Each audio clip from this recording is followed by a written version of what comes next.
আসসালামু আলাইকুম। সবাই কেমন আছেন? আশা করি সবাই অনেক ভালো আছেন। আমি আলহামদুলিল্লাহ অনেক ভালো আছি। সবাইকে শুভ সকাল। আজকের দিন সবার শুভ হোক এই কামনা করে ভিডিও শুরু করছি। স্কিপ না করে ভিডিওর প্রথম থেকে শেষ পর্যন্ত সাথেই থাকুন। আশা করি গ্রামীণ লাইফ আপনাদের অনেক ভালো লাগবে। ভিডিওর শুরুতে অবশ্যই একটা লাইক দিয়ে দিবেন। একটা লাইক আমার কাছে অনেক মূল্যবান এবং আমার ভিডিওটা যদি একটু ভালো লেগে থাকে অবশ্যই সাবস্ক্রাইব করে আমার পাশে থাকবেন। চলে আসছি প্রতিদিনের মতো। আজ ঘুম থেকে একটু দেরিতেই উঠেছি, কারণ নিবিড়ের আব্বু এবং নিবিড়ের দাদু কেউ ঘুম থেকে উঠেনি। তো একবার ঘুম থেকে উঠে আবার শুয়ে পড়েছিলাম। এখন বাজে প্রায় 6:30 বাজে। মনে হচ্ছে যে দুপুর 12টা বেজে গেছে। আবহাওয়া দেখে মনে হচ্ছে যে এত মানে বেলা হয়ে গেছে। মানে দেখেই মনে হচ্ছে রোদ এবং আহ, এত পরিষ্কার আজকের আবহাওয়াটা দেখেই মনে হচ্ছে যে হয়তো দুপুর হয়ে গেছে। তো অলরেডি আমার সুর উঠে গেছে। উঠে যে হাত মুখ ধুচ্ছে নিবিড়ের আব্বু, নিবিড় কেউ ঘুম থেকে উঠেনি। এদিকে প্রচণ্ড গরম, সকালবেলাতেই কিচ্ছু করা যাচ্ছে না। ঘুম থেকে উঠেই দেখছি একদম মানে ওঠার 5 মিনিটও যায়নি, গা ঘামা শুরু হয়ে গেছে। তো এই তো কষ্ট করে রোদের মধ্যে, যেহেতু সকালবেলা ঘুম থেকে উঠেনি, দেখেন টিউবওয়েল পারে সব থালা বাসনগুলো অমনি ধরা আছে, এখনও কিছুই ধুইনি। সোজা চলে আসছি উঠানটা ঝাড়ু দিতে, কারণ যত বেলা হবে তত গরমটা বাড়বে। আর দুপুরবেলা তো ওইভাবে উঠান ঝাড়ু দেওয়া সম্ভব না, যার জন্য কষ্ট করে যত গরমই থাকুক সকালবেলায় ঝাড়ু দিয়ে নিলাম। দেখেন ফুল গাছগুলো কত সুন্দর হয়ে আছে, মাশাআল্লাহ এত ফুল ফুটেছে। আর ফুল গাছগুলোর সব ছেঁটে দিয়েছি টবের। সব ফুল গাছগুলোর সুন্দর করে পরিষ্কার করে দিয়েছি, অনেকটা পরিষ্কার লাগছে। পুরো বাড়িটা একদম ক্লিন করে ফেলেছি, ঝকঝক লাগছে পুরো। আর আমার এই ফুলের বাগানটা সকালবেলা না আসলেই না, সকালবেলা ফুল দেখেই আমার ঘুমটা শুরু হয়। মানে দরজাটা খুলেই মানে চোখ যায় আমার এই ফুল গাছের দিকে। মাশাআল্লাহ ফুলগুলো অনেক সুন্দর ফুটেছে। আরও কিছু ফুল গাছ বোনা যেত, কিন্তু এইভাবে কন্টিনিউ থাকা হয় না, মানে রেগুলার থাকা হয় না। একটু লং টাইম নিয়ে যদি থাকতাম আসলেই অনেক সুন্দর করে ফেলতাম। আমি কত বলি এইসব কথা, অনেকেই হয়তো বিরক্ত হবেন। আসলে ফুল গাছ আমার এগুলো আসলে খুবই ভালো লাগে।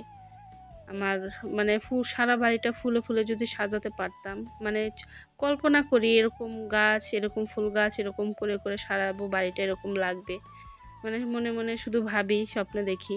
কিন্তু ওই তো নিবিড়ের জন্য দৌড়াদৌড়ি করতেই আমার দিন যায়। বগুড়া থাকি, উপজেলা শহরের বাড়ি, সেখানেও থাকতে হয়। আবার এখানে গ্রামের বাড়িতে আসি, ওইভাবে গ্রামের বাড়িতে ওইভাবে ফুল গাছগুলো মানে টবে বুনি না, কারণ পানি দেওয়ার কেউ নাই। কে দিবে? গাছগুলো একদম শুকিয়ে যায়, আমি না থাকলে মরে যায়। ওই জন্যেই এখন তো বৃষ্টির সিজন, যার জন্য গাছগুলো এখনও সতেজ আছে, ভালো আছে। তো এই তো একদম হাঁপিয়ে গেছি, উঠোনটা ঝাড়ু দিতেই হাঁপিয়ে গেছি। ভাবলাম যে সব কাজ বাদ দিয়ে একটু বসে যাই।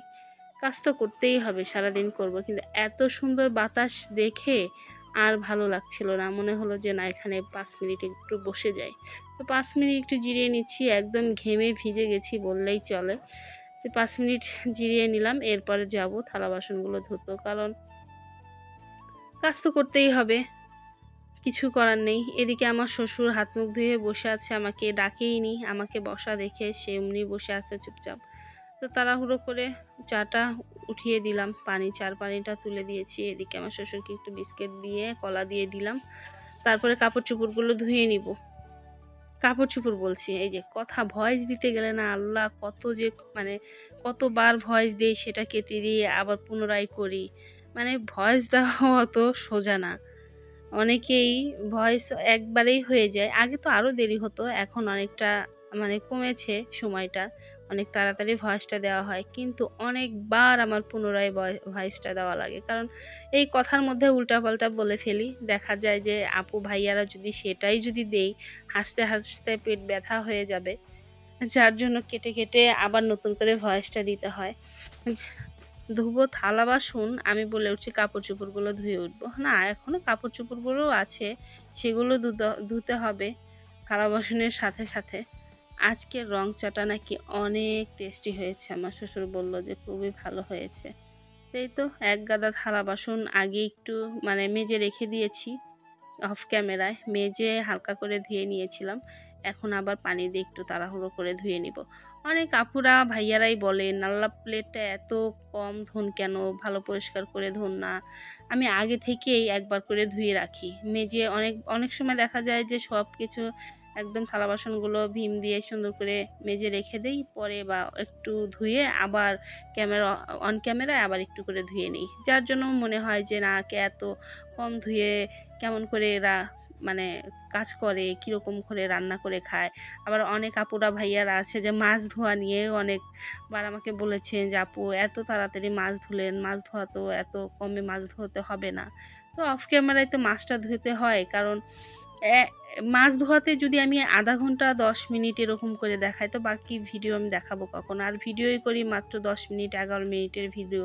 সর্বোচ্চ ১৪ মিনিট হয়ে যায় আমার, ১৪-১৮ এরকমও হয়ে যায়।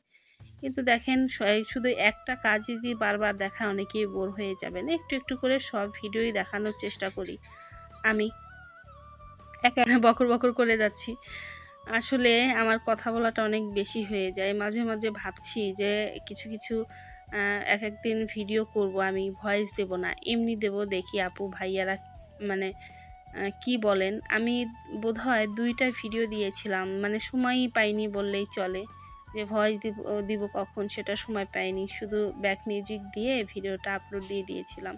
তো দেখি মাঝে, মাঝে এরকম করব, ভয়েসটা দেব না। কারণ আমার কথা শুনতে, শুনতে অনেকেই বোর হয়ে যাবেন যে মানে ভিডিও শুরু থেকে একদম আ আ পক, পক করেই যায় হাঁসের মতো। কথা বলতেই থাকে, থামাথামির নাম নেই। তো মাঝে, মাঝে চেষ্টা করব ভয়েস না দিতে। দেখি আপু ভাইয়ারা কি বলে। এই তো রান্নাঘরে এসে সব থালা বাসনগুলো একদম গুছিয়ে রেখেছি। অলরেডি আমি রাতের ভাত ছিল, সকালবেলাতে আর ভাত করব না। রাতের অনেকগুলো ভাত ছিল, কারণ রাতে একটু বিরিয়ানি করেছিলাম নিবিড়ের জন্য মুরগি দিয়ে। বিরিয়ানি খেতে চেয়েছিল। তো আমরা সবাই একটু, একটু করে হয়ে গেছে, যার জন্য ভাতটা খাওয়া হয়নি। কারণ নিবিড়ের আব্বু প্রত্যেকদিন বলে, "প্রত্যেকদিন ভাত, ভাত আর ভালো লাগে না। একটু কিছু করো।" তো আমার না ওইভাবে কিছু করাও হয় না। দেখলাম যে সবাই যখন আছে রাত্রেবেলা একটু বিরিয়ানিটা করেই নিই। তো রাত্রেবেলা বিরিয়ানিটা করেছি, ভিডিও করিনি। কারণ সবসময় না ভিডিও করতে ভালো লাগে না। এই তো যার জন্য ভাতটা ছিল সেটাই গরম করে নিয়েছি। আর এখন মাছ রান্না করলাম। জাপানি রুই মাছ ছিল, সেটা একটু কচু দিয়ে রান্না করব। আজকে আর মাছটা ভাজলাম না। টাটকা মাছ, গত রাত্রিতেই মাছটা এনেছিল। একটা মাছ ছোট দেখে মাছ এনেছিল। সেটা একটু টাটকার জন্য একটু কষিয়ে রান্না করলাম কচু দিয়ে। কচু নিয়ে আসছে, সে কচু দিয়ে রান্না করলাম। সবসময় না আর ভিডিও করতেও অনেক সময় দেখা যায় যে এমন খারাপ লাগে। আর আজকে এত গরম যে অনেক সময় নিয়ে আমার রান্না করতে আর ভালো লাগছিল না। একটু কোনো রকমে রান্নাটা দেখালাম, দেখিয়েই বারবার ফ্যানের নিচে চলে যাচ্ছি। কারণ এই রান্নাঘরে যখন চুলাটা ধরে তখন একদমই থাকা যায় না।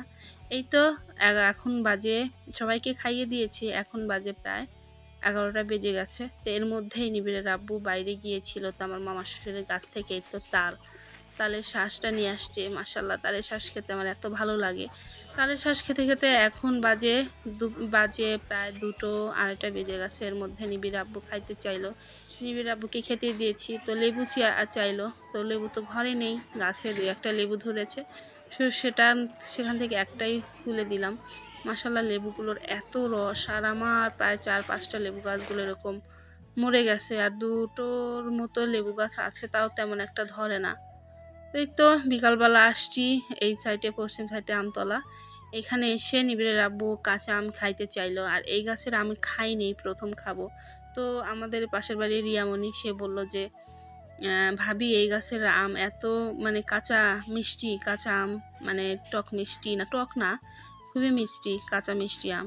তো কাঁচা খেতে নাকি অনেক ভালো লাগে। আর বড় হলে এই আশিনা গাছের আমগুলো বড় হলে না একদম পোকা হয়ে যায়।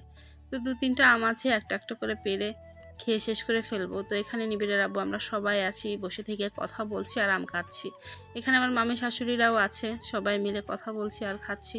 দেখেন সব শুধু ধান ক্ষেতের মধ্যে সব পালা দিয়ে দিয়ে রেখেছে গরুকে খাওয়ার জন্য। আর পাট গাছগুলো অনেক বড় হয়ে গেছে। আমি চিন্তা করছি পাট গাছগুলো যখন বড় হবে আর কিছুদিন, প্রায় ১৫ দিনের মধ্যে পানি চলে আসবে, বর্ষার পানি চলে আসবে। মাশাআল্লাহ, দেখতে অনেক ভালো লাগে। তো অবশ্যই এখানে যখন আছি বেশ কিছুদিন বর্ষার পানি আপনাদের দেখাতে পারবো। অনেক সময় মাছও ধরতে যাব। আর এখান থেকেই আমরা অনেক সুন্দর মাছ ধরি বড়শি দিয়ে। মাশাআল্লাহ, অনেক সুন্দর মাছ ধরি। কিন্তু কতবার তো ওইভাবে পানি আসেনি বললেই চলে। ওই মানে জমির মাঠ থেকে পানি চলে গিয়েছিল, বাড়ির কাছাকাছি আসেনি। তো আমার আবার এই গাছের, এই পুরাতন পুকুর পাড়ের এই গাছের আমটা আমার মাশাআল্লাহ অনেক ভালো লেগেছিল। গত পরশুদিন আমটা পেড়েছিলাম, একটা ভিডিওতে আপনাদের দেখিয়েছি। তো আজকে দেখলাম যে ২-১ টা আম আছে নাকি, একটা যদি থাকে পেড়ে খাবো। কারণ কাঁচা মানে আধা পাকা আম হয়েছে, ভিতরে লাল, মাশাআল্লাহ কাঁচা খেতে অনেক ভালো লাগে। এই গাছের আম আবার পাকা খেতে ভালো লাগে না। তো আমি এই গাছ থেকে একটা আম পেড়ে খাবো। আমার কাছে খুবই ভালো লাগে। তো নিবিড়ের আব্বু ওই কাঁচা আমটা খাচ্ছে, তেমন একটা আমার ভালো লাগলো না। কেমন জানি টক নাই, আবার মিষ্টিও না, পেঁপের মতো লাগলো। আমার খেতে ভালো লাগলো না। আমি এবার এখান থেকে একটা আম তুলে নিয়ে যাচ্ছি। তো আজকের মতো এখানে শেষ করছি। সবাই ভালো থাকবেন, সুস্থ থাকবেন, নিজের যত্ন নিবেন এবং আমার ভিডিওটা যদি একটু ভালো লেগে থাকে অবশ্যই সাবস্ক্রাইব করে আমার পাশে থাকবেন। সবাইকে আল্লাহ হাফেজ।